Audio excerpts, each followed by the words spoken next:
Hello guys, this is Praveen and welcome to our YouTube channel revision academy.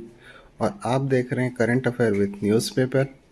इस current affair में हम world, India और छत्तीसगढ़ के महत्वपूर्ण घटनाओं के बारे में चर्चा करेंगे जो आगामी सभी एग्ज़ामों के लिए वेरी इम्पॉर्टेंट है। सो स्टार्ट करते हैं। 12 सितंबर की न्यूज़ में पहला न्यूज़ है जो प्राचीन काल के इतिहास से उससे रिलेटेड है और जो पिछले कुछ महीने में जो भी आपके करंट अफेयर बीते हैं उनसे संबंधित है। किस बौद्ध साहित्य में सर्वप्रथम 16 महाजनपदों का उल्लेख मिलता है? तो आंसर है इसका अंगुत्तर निकाय। फियोर्ड तटों का देश कौन सा है? तो आंसर है नॉर्वे। केंद्रीय कृषि मंत्री नरेंद्र सिंह तोमर ने 14 जुलाई 2022 को किस प्लेटफॉर्म का अनावरण बेंगलोर में किया था? आंसर है ई नाम। छत्तीसगढ़ के किस महान सपूत की जयंती के दिन कैदी को रिहा किए जाते हैं? आंसर है गुरु घासीदास जी की जयंती के दिन छत्तीसगढ़ में के दिन कैदी को रिहा किया जाता है। किसने चार बार के फार्मूला वन चैंपियन के में अपनी सेवानिवृत्ति की घोषणा की है? मतलब ये है कि कौन से वो फार्मूला वन चैंपियन हैं जिन्होंने अपने रिटायरमेंट की घोषणा की है? तो आंसर है Sebastian western. East India company और बंगाल के नवाब के बीच जब प्लासी का युद्ध हुआ था तो उस समय मुगल सम्राट कौन थे? तो उस समय आपके मुगल सम्राट थे शाह आलम द्वितीय। संगम काल में मृतक सैनिकों के सम्मान में पत्थरों के स्मारक बनाए जाते थे जिन पर उनका नाम उत्कीर्ण होता था एवं उनकी पूजा की जाती थी। तो इन स्मारकों को किस नाम से जाना जाता था? तो इसका आंसर देख लीजिए क्या है। उन स्मारकों को नाडुकल एवं विरिकल के नाम से जाना जाता था। नेक्स्ट क्वेश्चन है किस बैंक ने आयकर विभाग के नए ई फाइलिंग पोर्टल के साथ तकनीकी एकीकरण पूरा कर लिया है? तो आंसर है इसका कोटक महिंद्रा बैंक ने। छत्तीसगढ़ में कौन से कवि छायावाद के जनक माने जाते हैं? तो छत्तीसगढ़ में मुकुटधर पांडे हैं, वो छायावाद के जनक माने जाते हैं। आप इसको ऐसे भी याद कर सकते हो कि यदि धूप लगता है किसी को तो जैसे हम टोपी पहन लेते हैं, तो उसी तरह प्राचीन काल में अगर किसी को धूप लगता था तो वो मुकुट पहन लेते थे। सो छत्तीसगढ़ में छायावाद के जो जनक माने जाते हैं वो मुकुटधर पांडे माने जाते हैं। ये जो 10वां क्वेश्चन है ये बहुत ही इम्पोर्टेंट है। किसे जुलाई 2022 में sir Winston Churchill leadership award से सम्मानित किया गया? तो उनका नाम है आपका वोलोदिमीर जेलेंस्की। तो ये जो क्वेश्चन है ये बहुत ही इम्पोर्टेंट है क्योंकि ये जो वोलोदिमीर जेलेंस्की हैं ये हैं यूक्रेन के राष्ट्रपति। नेक्स्ट है लंपी वायरस को लेके। अभी पिछले के वीडियो में हमने इस लंपी वायरस के बारे में देखा था कि ये जो लंपी वायरस ये वायरस है ये गोवंशी से संबंधित है। तो आपको याद रखना है कि जो लंपी वायरस है ये सबसे अधिक गोवंशियों को प्रभावित करता है और इस लंपी वायरस से अभी सबसे अधिक जो गायों की मृत्यु हुई है वो राजस्थान में हुई है।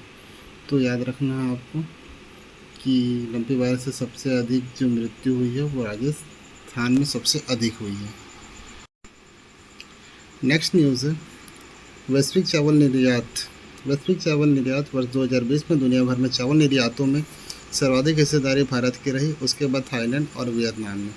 तो आपको याद रखना है कि वैश्विक चावल निर्यात में जो हम यहाँ से विदेशों में भेजते हैं उसमें सबसे ज़्यादा जो हिस्सेदारी रही है वो किसकी रही है? भारत की रही है, 30.7%। क्वेश्चन यदि आता है कि 2020 में भारत की दुनिया भर में चावल निर्यात में कितने हिस्सेदारी है, तो आपको ये याद रखना है कि 30.7% हिस्सेदारी रही है। नेक्स्ट न्यूज़ है अमेरिकी ओपन। पहली बार अभी अमेरिकी ओपन में अमेरिकी नई मल्लिका मिली है। इसका नाम है आपका स्वियातेक। ये जो महिला दिख रही है, ये जो खिलाड़ी हैं, ये पोलैंड की रहने वाली है। तो आपको इस न्यूज़ में इतना याद रखना है कि अमेरिकी ओपन किसने जीता? तो अमेरिकी ओपन जीता है तेक स्वाइतेक ने और ये पोलैंड की रहने वाली है। इस न्यूज़ में आपको याद रखना है कि जो जीवन धारा है इसका संबंध किससे है? तो जीवन धारा का संबंध है आपका चिकित्सा सुविधा से। और जीवन धारा के तहत क्या होता है कि निःशुल्क डायलिसिस सुविधा प्रदान की जाती है। वर्तमान में ये जो जीवन धारा राज्य के 14 जिलों में संचालित है और इसके तहत याद रखना जीवन धारा के तहत डायलिसिस की सुविधा प्रदान की जाती है।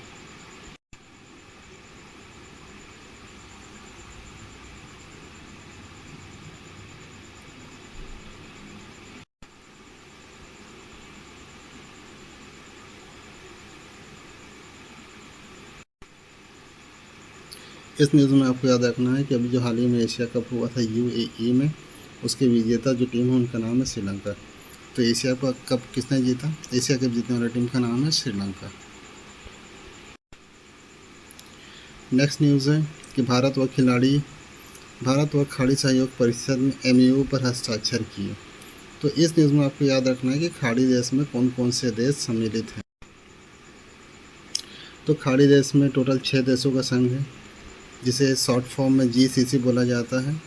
और इन देशों में Bahrain, Kuwait, Oman, Qatar, Saudi Arab और संयुक्त अरब अमीरात आते हैं।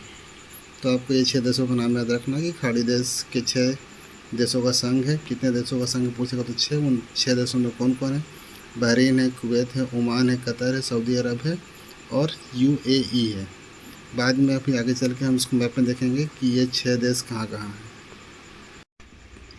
नेक्स्ट न्यूज़ है आपका एससीओ को लेकर। ये जो है आपका एससीओ को लेकर, एससीओ का फुल फॉर्म होता है संघाई सहयोग संगठन। इसका जो फुल फॉर्म होता है वो होता है संघाई सहयोग संगठन। तो ये जो होने वाला है आपका समरकंद के उज्बेकिस्तान में होने वाला उज्बेकिस्तान के समरकंद में होने वाला इस बार जो इसकी बैठक होगी वो 22वें नवंबर की इसकी बैठक है। तो इसमें बहुत सारे जो प्रधानमंत्री और राष्ट्रपति आने वाले हैं, इन सबसे प्रधानमंत्री श्री नरेंद्र मोदी की मुलाकात होगी। तो इस न्यूज़ में आपको इतना ही याद रखना है कि एससीओ की बैठक कहाँ होने वाली है। तो एससीओ की बैठक होने वाली है आपकी उज्बेकिस्तान के समरकंद में। कहाँ पे होने वाली है? समरकंद में होने वाली है, इसको याद रखना है। और ये जितने भी देश इससे मिलने आने वाले हैं समरकंद में कौन कौन साझा रहेंगे, इसको हम मैप के माध्यम से आगे देखते हैं। देखिए यहाँ पे क्या है, ये वर्ल्ड का मैप बना हुआ है पूरा, ठीक। और इस वर्ल्ड मैप में जो है आपका ये यहाँ पे है आपका क्या, समरकंद। यहाँ पे है समरकंद, मतलब उज्बेकिस्तान है। और उज्बेकिस्तान के समरकंद में होने वाला है 22 एससीओ बैठक, जिसमें कौन कौन शामिल हो रहा है। देखिए इसमें कौन कौन से देश शामिल हो रहा है। यहाँ पे है आपका क्या, ईरान, ठीक। एक ईरान शामिल हो रहा है यहाँ से। फिर पाकिस्तान भी है, पाकिस्तान भी एससीओ की बैठक में सम्मिलित होने वाला है। यहाँ से इंडिया है, ये चाइना है और ये रशिया। ये सबकी बैठक होने वाली 15 से 16 सितंबर को। ये पूरा जो दिया हुआ है यहाँ पे, ये उज्बेकिस्तान है। यहाँ पे होने वाला 22वें नवंबर का। तो इसके साथ साथ आपको हर देश के प्रधानमंत्री, राष्ट्रपति का नाम भी पता होना चाहिए। सो लेट्स सी, अभी जो पाकिस्तान के प्रधानमंत्री हैं उनका नाम है शहबाज शरीफ। चाइना के राष्ट्रपति हैं उनका नाम है शी जिनपिंग। उज्बेकिस्तान के जो राष्ट्रपति हैं उनका नाम है शौकत मिर्जियोयेव। ईरान के प्रधानमंत्री का नाम है इब्राहिम रईस। और रशिया के जो राष्ट्रपति हैं उनका नाम है व्लादिमीर पुतिन। तो इन सभी के प्रधानमंत्री, सभी देशों के प्रधानमंत्री और राष्ट्रपति का नाम याद रखिएगा। चलिए देखते हैं इसमें क्या है। जो हम जीसीसी देशों के बारे में बात कर रहे थे, जिसमें 6 देशों का जो समूह है, तो उसमें से जो 6 देश हैं वो आपको मैप में पता होना चाहिए कि वो कहाँ। ये हमारा जो है वो खाड़ी देश है। आपके इस साइड है कुवैत है, यहाँ पे कतर है, ये जो है आपके बहरीन है, और ये जो अंदर से ये सटा हुआ दिख रहा है यहाँ पे, ये ओमान है, और ये वाला जो है अंदर वो यूएई है, और ये जो बड़ा सा दिख रहा है ये है आपका सऊदी अरब। तो मैप में याद रखने से ज़्यादा इजी पड़ेगा आपको। यहाँ पे सऊदी अरब है, फिर से बता दे रहे हैं। यहाँ पे है आपका सऊदी अरब, ये जो बड़ा सा दिख रहा है यहाँ पे, ये जो बड़ा वाला दिख रहा है ये क्या है, सऊदी अरब। ये वाला है क्या आपका कुवैत। यहाँ पे है आपका ये जो नीचे से 3rd नंबर पे दिख रहा है, ये है कतर। और ये जो बहरीन है, ये सेकंड नंबर वाला जो डॉट दिख रहा है ये है बहरीन। और जो सबसे ज़्यादा जो बड़ा डॉट दिख रहा है वो है आपका क्या, ओमान है। और ये वाला जो आपका, ये दोनों के बीच में ये है यूएई। तो ये जेसीसी के सदस्य हैं टोटल 6। तो इसको आपको याद रखना है। चलिए एट लास्ट में जो जो इम्पोर्टेंट न्यूज़ है उसको हम डिस्कस फिर से कर लेते हैं, एक बार रिविज़न कर लेते हैं कि चर्चिल लीडरशिप अवार्ड से किसे सम्मानित किया गया। चर्चिल लीडरशिप अवार्ड से सम्मानित किया गया वोलोदिमिर ज़ेलेंस्की को, और ये यूक्रेन के राष्ट्रपति हैं। नेक्स्ट न्यूज़ में आपको याद रखना है कि जो लंपी वायरस है, लंपी वायरस के चपेट में बहुत सारे जो गाय हैं वो आ चुकी हैं, और सबसे ज़्यादा जो गायों की मौत हुई है वो ही है राजस्थान में हुई है। नेक्स्ट न्यूज़ जो इम्पोर्टेंट, चावल निर्यात में भारत का कितना हिस्सा है। तो चावल निर्यात में जो भारत का हिस्सा है वो है 30.7%। नेक्स्ट इम्पोर्टेंट न्यूज़ में आपको याद रखना है कि अमेरिकी ओपन, मतलब यूएसए ओपन किसने जीता है। तो यूएसए ओपन जीता है स्वियातेक ने, और ये पोलैंड की खिलाड़ी है। जीवन धारा का संबंध किससे है। तो जीवन धारा का संबंध है चिकित्सा सुविधा से, और इसके तहत डायलिसिस कराया जाता है, डायलिसिस की सुविधा प्रदान की जाती है। नेक्स्ट न्यूज़ है आपका मीतान। मीतान का आरंभ कब हुआ था। तो आपको याद रखना है कि मीतान का जो आरंभ हुआ था वो 1 मई को हुआ था, 1 मई 2022 को। नेक्स्ट न्यूज़ में आपको याद रखना है कि एशिया कप किसने जीता। तो एशिया कप जीता है श्रीलंका ने, और ये खेला गया था यूएई में। भारत और खाड़ी देश में एमयू हुआ। तो आपको 6 देश का नाम याद रखना। वो 6 देश हैं Bahrain, Kuwait, Oman, Qatar, Saudi Arab और संयुक्त अरब अमीरात। नेक्स्ट है कि एससीओ की बैठक होने वाली है। एससीओ का फुल फॉर्म है संघाई सहयोग संगठन, और इसका 22वीं बैठक है, और यह आयोजित होने वाला उज्बेकिस्तान में होगा, और इसके जो समरकंद में होने वाला है। और इसमें जो जो देश के प्रधानमंत्री और राष्ट्रपति भाग ले रहे हैं उसको हम आगे मैप में देखते हैं। यहाँ पे होने वाला है रशिया, चाइना, इंडिया, पाकिस्तान और ईरान, ये देश इसमें पार्टिसिपेट करने वाले हैं। और ये जेसीसी के देश हैं सऊदी अरब, कुवैत, कतर, ओमान और यूएई।